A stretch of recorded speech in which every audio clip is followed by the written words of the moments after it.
عرض میکنم با کل بینندگان برنامه فضای تلویزیونی سفینه. آمدیم که تا فضای خانه شما را دگرگون سازیم و برنامه ما با یک نوازش جذاب ارکستر دولتی سیمفونی دستگاه اجرایی پرزیدنت جمهوری تاجیکستان آغاز کردید. تشکر که به برنامه ما تشریف آوردید و برنامه ما را دگرگون نمودید. و دوستان عزیز، همچنین در حضور ما یک نفر هنرمندی محبوب، هنرمندی شایسته تاجیکستان صادق نورالله حضور دارند که حضور این کسان است. خیر مقدم میگیم به برنامه فضای تلویزیونی سفینه. خوش آمدید. و هر نفر در آخر سال برای خود یک سوال میکند که این سال برای من چه سالی بود، چه دستاوردها داشتم، چه کارها انجام دادم. و فکر میکنم که در ذهن شما نیست همین گونه یک سوالها چرخ میزند. نه؟ تشکر زیاد. یکی از دستاوردهای بزرگی ملت ما در سال 2021 این 30 سالگی استقلالیت دولتی جمهوری تاجیکستان بود که ما با یک شکوه و شهامت بسیار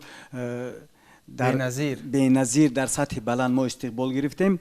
و دومین اینکه اگر که شما از دستاوردهای من یا اویله من اگر سوال کردنی باشد، اگر یکی از دستاوردهای بزرگ این برای من همچون پدر آن بود که فرزند عزیزی من در آزمون جمهوریوی تاجیکستان وطن عزیزی من اشتراک نموده، در دور نهایی یعنی در دور سیوم غالبیت به دست آورد و از نامینیت نوازنده اکادمی و صاحب جایزه دوم گردید. این برای من نورالله و رومیه، این برای من یک دستاورد بزرگ بود در همین سال سپری شده ایستاده است. واقعا. و من فکر میکنم که شما از زمره اون هنرمندانی هستید که سفرهای هنری خیلی زیاد داشتید بیرون از مرز. مثلا هنر تاجیکستان رو در کشورهای مختلف نیست معرفی کردید، با هنرمندان چندین سفرها داشتید. بیاد از این حرف زدیم که مثلا در همین 30 سال استقلالیت تا چه حد ما توانستیم که فرهنگ خود، هنر خود، هنرمندان خود را در بیرون از مرز معرفی سازیم. بله، من بسیار سفرهای هنری کردم. در 30 سالی که الکی ما 30 ساله شدیم استقلالیت بود، سفرهای خاطرمان بود و فرهنگ تاجیکستان رو، صنعت کسبی تاجیکستان رو ما در دیگر دولت ها معرفی نمودیم. از اون جمله سفرهای من به دولت ترکیه بود، به روسیه بود، به دولت خیتای بود و به جمهوری ازبکستان و جمهوری قرقیزستان، به دیگر دولت سفر داشتم. و وقتهای آخر از سبب همین بیماری کووید که هست سفرها کمی به تاخیر موندن و وقتهای آخر من که به حیث معاون دیرکتور فعالیت داشتم و بسیارتر سفرهای خدمتی میکردم و امیدوار هستم که در سال 2022 سفرهای هنری سر می شود و ما فرهنگ خود، صنعت کسبی خود رو به دیگر دولت ها برده معرفی میکنیم. خب سپاس از شما و فکر میکنم که با دستاویز به برنامه ما تشریف آوردید.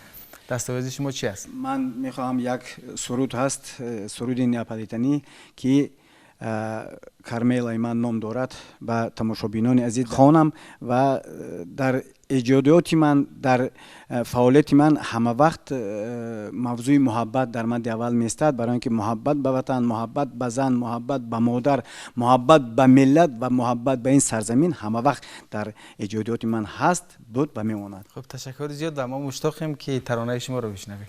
بفرمایید. مرحمت.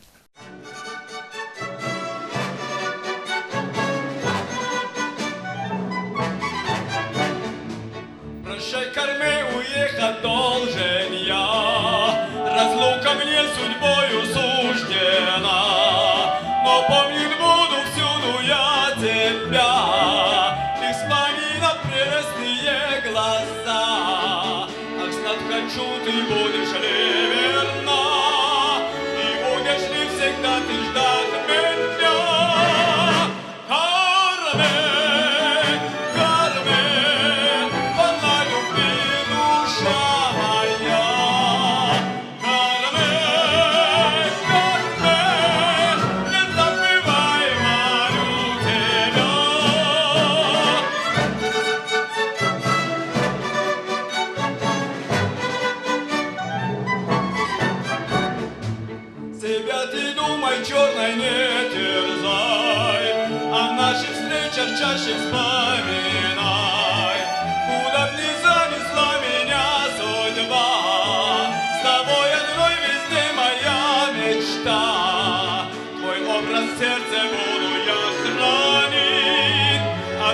свет нас может разлучить. Кармен, Кармен, полна любви душа моя. Кармен, Кармен, не забывай мою тебя.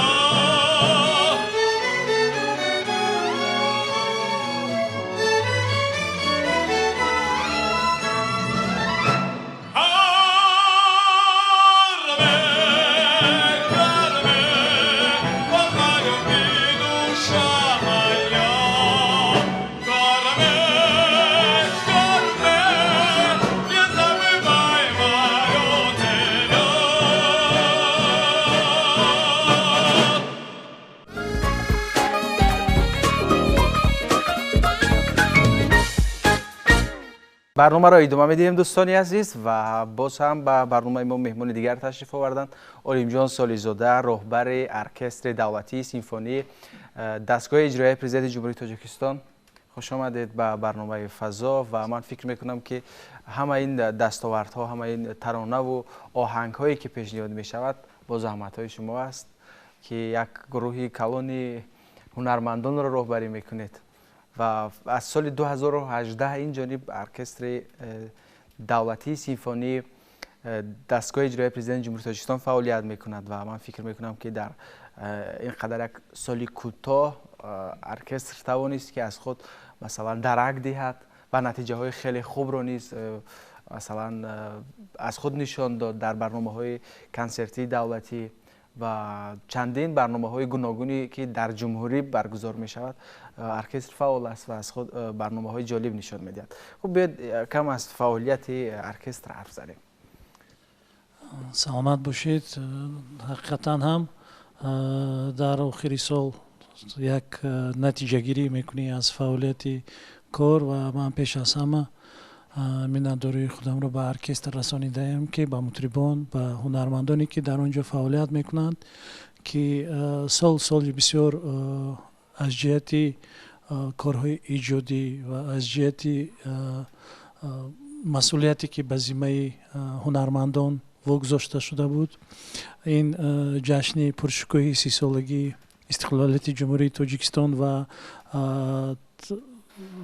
واخوری سرانی کشورهای شاس در دوشنبه برگزار گردید و در آن ارکستر فعالانه اشتراک کردند و زحمتی بسیار را طلب کردند و ما کوشش کردیم که در این برنامه ها بهترین نمونه های صنعت تاجیک را پیشنهاد نماییم و من فکر میکنم که سال از جهت ایجادی بسیار پربرار بود و بغیر از این ما در یک جایگی با تلویزیون سفینه بیش از 16 برنامه فضا رو یک جای گذراندیم که در هر یک برنامه هر دفعه 5 تایی اجرای نو، اثرهای نو صدا دادن و من اگر هم تو حساب کنید اگر علاقه این بیش از 80 اثرهای نو ما با تماشابینان عزیز پیشنهاد نمودیم و واقعا هر دفعه که ارکستر به تلویزیون سفینه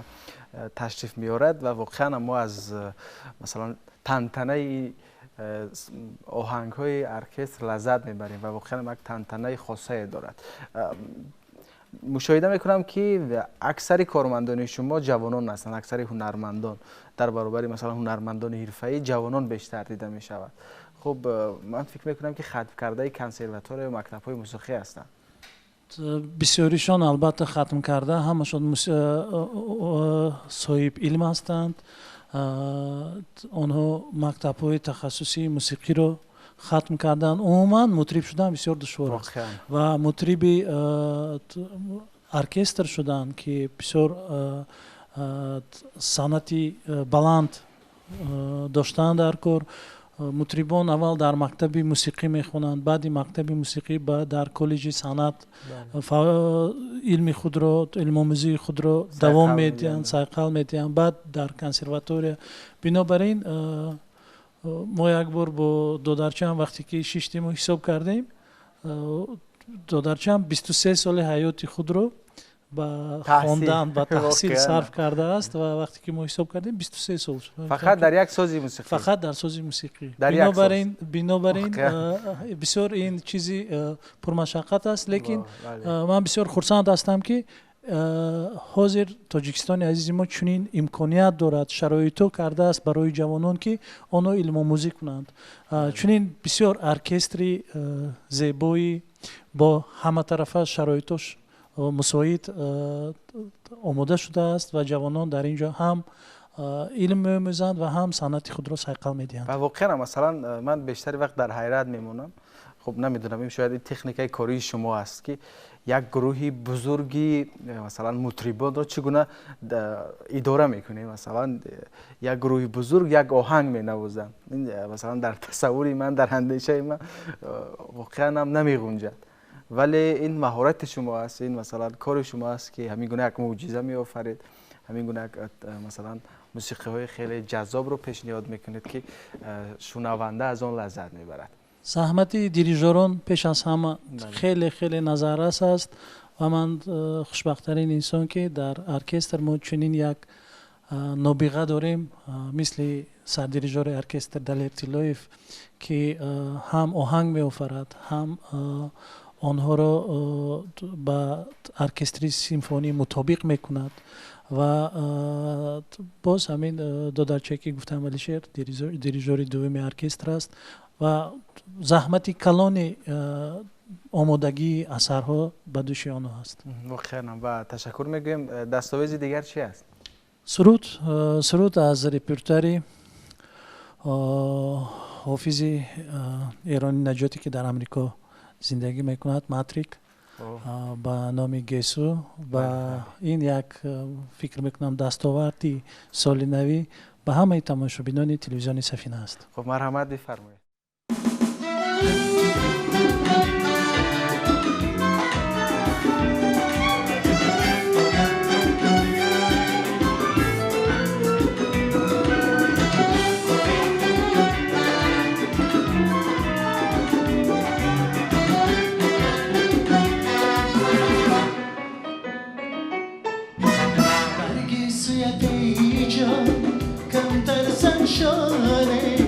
جان در چین و شکنیش داره دلی من کاشانه، جان در چین و شکنیش داره دلی من کاشانه. بکشا زیمویه گیره چندی من تا بکشای گیره شای زیدلی دیوانه، تا بکشای گیره شای زیدلی دیوانه. دل در مویه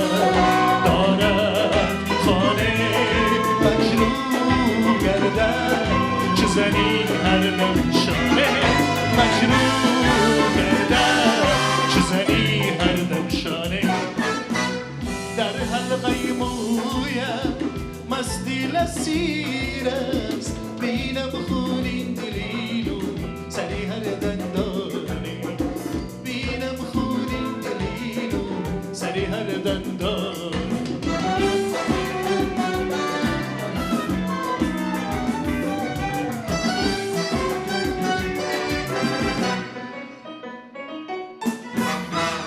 سویت ای جان کمتر زن شانه، جان در چین و شکنیش داره دلی من کاشانه، جان در چین و شکنیش داره دلی من کاشانه.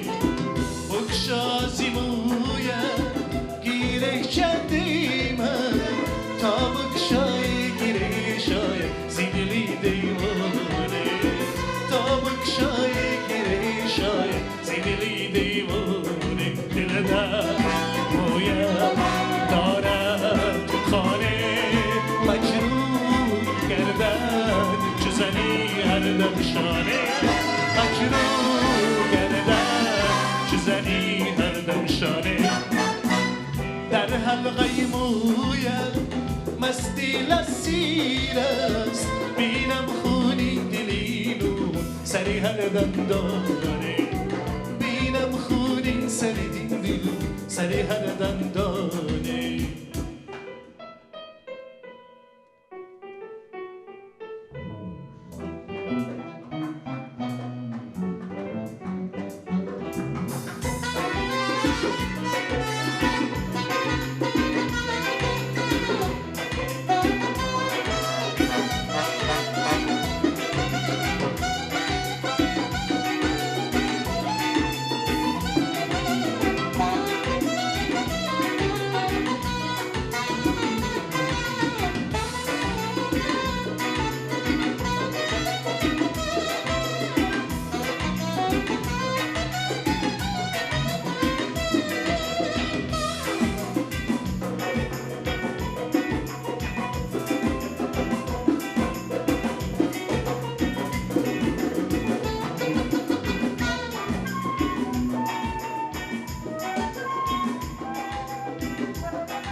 رویت دارد خانه مجروح گردد چه زنی هر دم شانه مجروح گردد چه زنی هر دم شانه در حلقه مویت مستی لسیر است بینم خونین دلینو سری هر دندانه بینم خونین دلینو سری هر دندانه.